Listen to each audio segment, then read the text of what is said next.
So guys, may nakita tayong isang Hello, Nay! Anong tinta mo? Taga-saan po kayo? Taga-saan po kayo? Sa may bagong pokpo.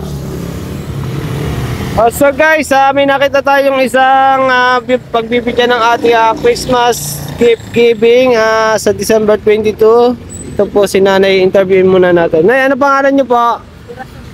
Corazon. Mauricio. Taga saan po ulit? Taga saan po ulit? Bagong Pook. At ano po yung mga tinda niyo po? Mga ipit, mga ano po, ayan po. Ilang taon na po? May asawa pa po?